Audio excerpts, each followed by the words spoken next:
I find that sexiness, it's a mindset. It's not a body type, but lots of us, we get kind of caught up in that because media wants to sell us a body type. They tell us what's wrong with us and this is how you're going to fix it and how old we need to be. But I really believe that it's about the mindset. And hey, younger girls got nothing on us because, younger girls can be a little bit insecure. But as we get older, we have more confidence.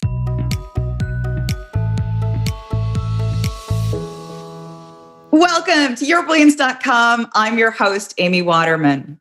Of all of the expectations that we experience as women, one of the hardest is that expectation to be sexy, right? Women today are supposed to be sexy. Whether it's posing for a selfie or flirting with a date, we're supposed to know how to flaunt our bodies and tease just the right amount. And we're supposed to be sexually empowered enough to have sex when we want, with whom we want, and not feel conflicted or pressured or regret about any of it. But that all stops the minute once we hit middle age, right? Because women with wrinkles and middle-aged bodies and mortgages don't get to be sexy. Our days of sexual power are over, and people just want to see us as mothers or professionals or just these anonymous bodies in the checkout line. Anything but sensually aware women. So, how do we retain our sexual power in a world made for 20-somethings? That is the question I will be asking our guest for today, Dr. Rebecca Rosenblat. Dr. Rebecca is one of Canada's leading relationship and sexuality experts. She's a clinical psychologist. She's a sex therapist. She's a registered psychotherapist who has reached millions as the host of 7 TV shows and 2 radio shows, not to mention all of her books. She is the expert on sexual power, what it looks like, how you can feel more of it, and why it's worthwhile even if there's no man in sight. Welcome, Dr. Rebecca. I am so excited to be invited today. I love what you do, so thank you. Well, so first of all, I have to say that I have read several of your books. And one of the things that really surprised me is that you don't only write how-to guides and like how to do things, but you also write fiction. And I'll just share, this one is about a group of women and a group of men in midlife rediscovering their sexuality with all of the obstacles that midlife puts in your way, like divorce, life health scares, like getting older. So I wanted to ask you, why did you decide to write about intimacy and desire and all of these feelings in the context of fiction? Well, I think part of our sensuality, it's stuff that we're not allowed, like you said, we're not allowed to share certain things about ourselves. So part of it just stays in our head as a fantasy, something that we dream about. So I thought fiction would give me the creative license instead of just, speaking to the clinical side of things, to go crazy with what we're feeling and connect with the fantasy part and just have fun with it. So I just thought it would be more fun to write. Yes, and I agree. I think fiction is a really great way of learning about these topics that's very low risk, because sometimes with nonfiction, it's very clear that the author is speaking to you and they're telling you what you should do. But sometimes you don't want that. You want to look at other characters and how they've navigated their life decisions, and then you can apply that to your situation. And so that's why I think this is just absolutely brilliant. You've got quite a few fiction books. And for our audience, I will make sure and include links to those in the show notes. Oh, thank you. And fiction, it gets processed in our right brain. That's where our imagination and feelings are, whereas just pure clinical stuff is left. So you don't engage with it in the same way. This way you enter the story. Mm-hmm. And it's so much fun. Now, you reach such a wide audience. You've got your appearances on TV. You've got your books. You've got your private practice. And one of the things I learned that I found quite fascinating about you, is it true that you offer therapy in Hindi and Urdu? As well, yes, because I find that South Asians have very unique problems, and a lot of the older ones, they're not as fluent in English, and nobody sort of seems to understand. It's a very different culture. So I wanted to make therapy, and especially sex therapy, accessible to them because that stuff is really taboo, talking about relationships and sexuality. So when someone is kind of speaking to them in their language, they feel a bit more comfortable, and it takes that fear away because it's like, okay, you get me, you get my culture. Well, no, actually, now that you say that, I kind of thought about my intro and I thought about what I was saying about culture. But suddenly I'm realizing that those are expectations on Western women. And my experience is not necessarily going to be the same as someone's experience in India, for example. Yes, it can indeed be different. But one thing that we have in common is no matter which part of the world you look at, women are expected to be sexy. Dr. Buss said our brains are programmed for women to be drawn to success objects and men be drawn to sex objects. And that's just like the initial part of the mating because it's all about, Mother Nature has one agenda. Do you have good genes? Can you proliferate? And from the female point of view is, yes, I can, provided you will take care of me and the progeny. This is, of course, the caveman brain. These days, women don't need anybody to take care of them. Just want to put that out there. Yeah. So, one other thing that I love about what you do is that this is not just what you do professionally, this is also about who you want to be personally. You are not going to allow yourself to be pushed aside as you get older. You want to squeeze every drop of joy out of life. So, on a personal level, how have you managed to maintain your juiciness, maintain your joie de vivre through your own life? Well, I feel that it's a choice. We have to make that choice. We have to make that decision. And I find that sexiness, it's a mindset. It's not a body type, but lots of us, we get kind of caught up in that because media wants to sell us a body type. They tell us what's wrong with us and this is how you're going to fix it and how old we need to be. But I really believe that it's about the mindset. And hey, younger girls got nothing on us because, younger girls can be a little bit insecure. But as we get older, we have more confidence. And also, if you think about it, whereas a younger female might have that biological gut response appeal, I want to mate, she may not leave a lasting impression. Whereas with an older woman, there's adventure, there's excitement, there's experience. So you engage the mind in a really delicious way. And when you do that, the person leaves a lasting impression. As Sophia Loren said, sex appeal is 50% what you got, 50% what they think you got. So we can work with what they think you got because we tend to be more secure, more confident. So it's fabulous. I think we also have a second wind because as we get older, progesterone plummets. That's the maternal hormone. So then we kind of say, "What about me?" And we can really grasp our sexuality and get juicy, as you said. I love that word, juicy. I feel juicy. One of the things that surprises me, though, is that if it's attitude, I will just say that I personally feel quite challenged with that attitude. So, like, I look on Instagram and I see all of these women in their 20s and they're just so naturally sexy. And I think that's just not my life anymore. And it feels like it's my job, especially as a parent. Your kids don't want to see you, kids don't want to have a sexy mom. So, it's our job, it feels like in midlife, to hand over that sexy crowd to young women. So, how can we keep that attitude and confidence when it feels like it is our job to step aside? Well, first of all, it is a decision. Nobody's taking that crown from me. I'm going to fight them tooth and nail. And I got a lot more experience when it comes to sexiness. I do these workshops, and what's delightful, these sexy workshops, what's delightful is it's the older females that come up with all the juicy questions.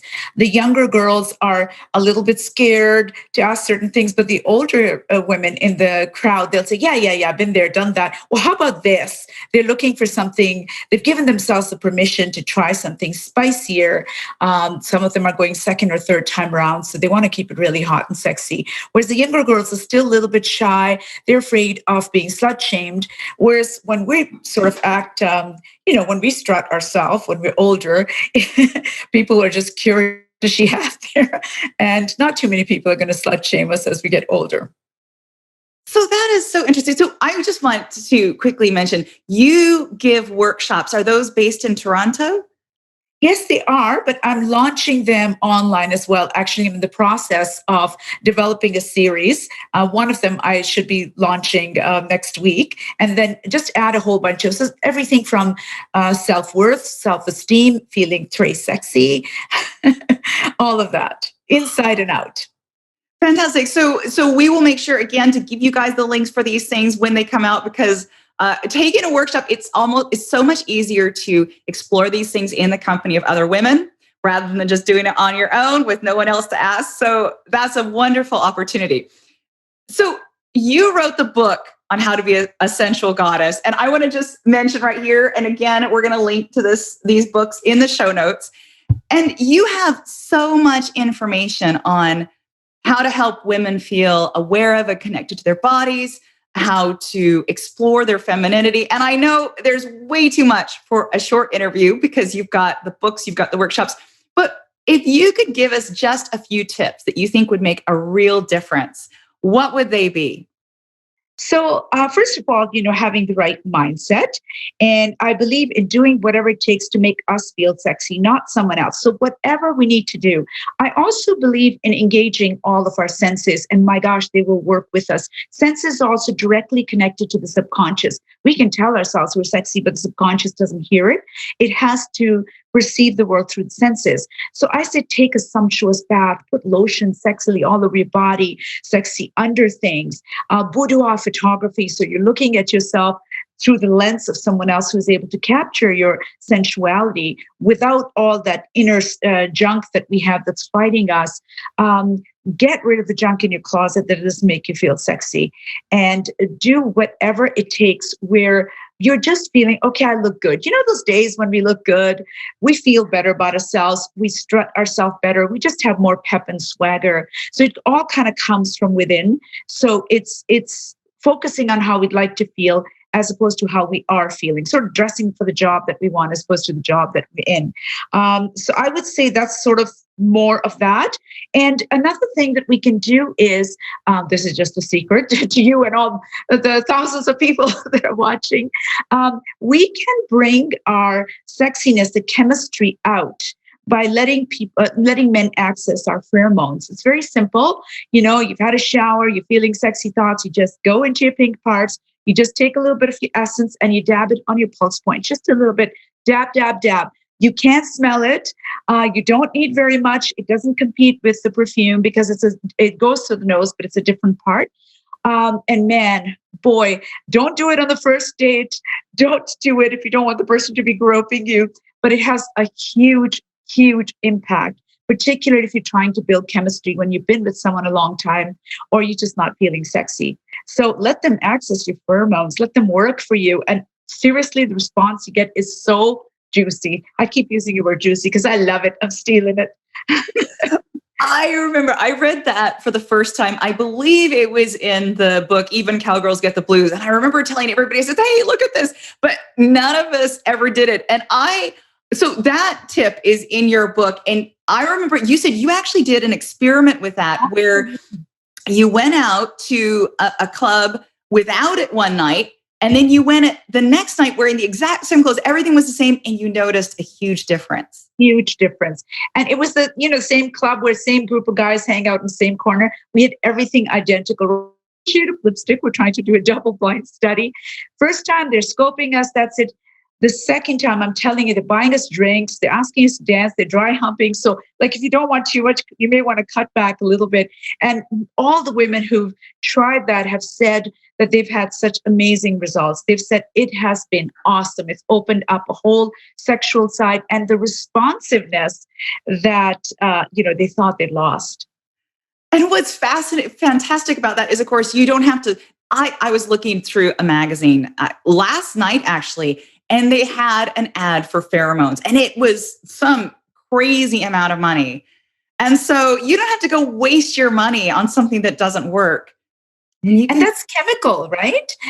When you have your own stuff, you don't want a synthetic thing that everyone is using. You want something that bonds them to your pheromones, is very unique to you, that no other person with the same little dab is going to get as you. So I think it's really important to use your own, and you don't need to waste too much money.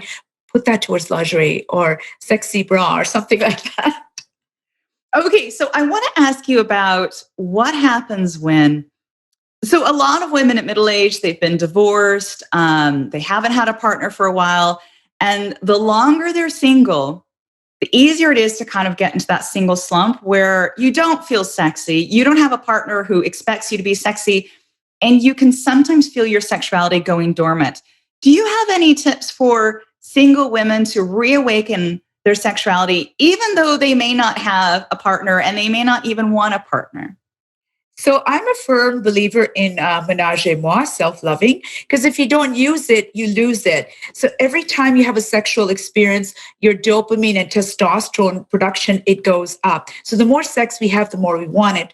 The lesser we have, the lesser we crave it. And we can get to the take it or leave it place, would rather leave it. So it is very important to stay in the game, whether you're with a partner or not, just stay in the game, experience your sensuality. That's really, really important. And with women, it's important to know that we can experience what's known as a flip-flop, especially as we get older. So desire is in the head, arousal is in the body. So it's not this linear thing where you have desire and then arousal, stimulation, orgasm, and may have a resting period afterwards. With men, it's pretty linear. With women, it's a circle. So sometimes arousal needs to come prior to desire. So a woman says, if I'm not feeling it, why would I want to have sex? Why indeed? Would never force anyone to do that. But they say that I still want to kind of connect with my partner. So what that looks like is, honey, I'm not feeling like it, but let's fool around, see where it takes us. 9 out of 10 times it kicks in. They never thought possible. But if you don't want to lead your partner on in the event that you're worried that what if it doesn't kick in, go and do some self-loving, read some erotica, do something fun and sensual, engage that. And once the desire kicks in, then invite your partner or not. But it's in your hands, so to speak. What I love about that is when I was young, I think I was raised with the belief that sexuality was for men. And so the whole point of sexuality was because it was something that you did with a partner. And I love that phrase, self-loving, because what it shows us is that actually sexuality is not for a partner, sexuality is for us. Absolutely. An orgasm is not given, it's taken. So when someone says, my partner doesn't give me an orgasm, I say, what do you mean they don't give you? You take an orgasm, you take charge, you show them, you teach them, and you can be sensual, just like you said, even without a partner. So I can't finish. I have to ask about the changes in our bodies. So when we're younger, there is so much pleasure in dressing in those sexy clothes and being looked at and being appreciated. And as we get older, we start to feel a lot more complicated feelings about our body. We don't necessarily want to show it off. We know that it's so different. Its responses are different. It doesn't work the same. Sometimes there's a lot more pain and aches and pains that there weren't there before. So what I would love to know is, how can we maintain a sense of ourselves as sexual beings when our relationships with our body have become so complicated? So I think part of it, again, the physical part I appreciate, but emotionally, I think sometimes we give ourselves this negative narrative that we're not supposed to be sexy. So first of all, it changes. When a woman says, I feel ugly when I look in the mirror, I'm saying, okay, you know what? If you go out with that attitude, then you're not going to feel attractive because you're not presenting yourself in the same way. But having said that, there are changes, and there's lots and lots of ways of remedying that. But one of the best ways of staying young, so to speak, is the more sex we have, or the more orgasms we have in particular, the younger we stay.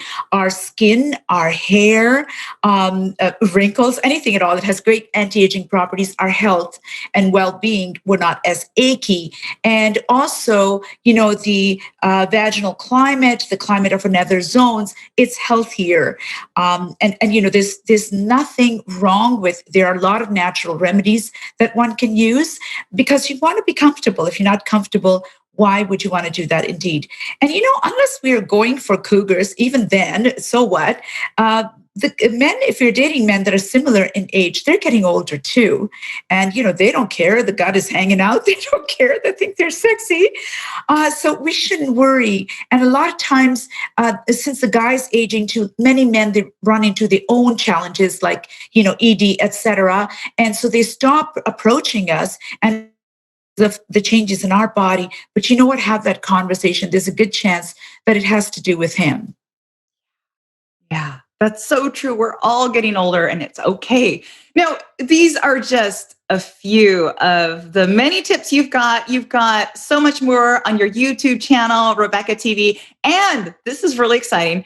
You have a free webinar as a gift to our viewers called Sexy at Any Age. It's about feeling comfortable in your own skin and turning heads no matter what your age. So tell us a little bit more about that. Well, you inspired it. So 100% of the credit goes to you. I thought that's really fun. She's doing this great thing and I wanted to be part of it. So I'm very grateful that you included me in your, changing the world sexually. And it has everything. Like it's almost 30 minutes long, but it's going to go by really quickly because there's lots of very, very good tips in feeling sexy. I have lots of exercises as well, particularly if you have body image issues, whether they're trauma related or we just feel that, we didn't get the best genes or whatever. There's stuff there for everybody, even the deep wounds that we carry in our body. So there's lots of fun stuff, but there's also stuff for a little more serious stuff. But at the end of the day, the idea is to feel sexy, to own our sensuality, and let no one tell us that we're not sexy. We're not giving that power away. Fantastic. Now, for those of you watching, if you want to start your journey towards becoming a sensual goddess, no matter what your age, then head on over to Rebecca TV and watch Sexy at Any Age. Just go to this link. Go to yourbrilliance.org/Dr. Rebecca. So that's yourbrilliance.org/DRREBECCA. Thank you so much, Dr. Rebecca, for coming onto the show. And I wondered if you had any last message you would like to leave our viewers with. I just think, first of all, it's all about the mindset. And the other thing, this is the line I always like to give, is that put yourself in the driver's seat, not someone else. Don't let someone else tell you, whether it's media or your partner or your girlfriends, don't let anyone tell you what's sexy. You put yourself in the driver's seat and you drive Trey Sexy. And literally it's about, we can change our own attitudes. We can't change. And the media is lying. And there is lots of stuff in the webinar that'll tell you that there's actually research that shows that media is lying just to sell us stuff. So be in the driver's seat and just take charge. Fantastic. Thank you so much. And thank you out there for watching. Now, what was your biggest aha moment or insight while watching this interview? If you feel comfortable, share it with us in the comments. And for more interviews like these, make sure to subscribe to Your Brilliance TV here on YouTube. And then come on over to yourbrilliance.com for more tips and insights on how you can live your most brilliant life. See you next time.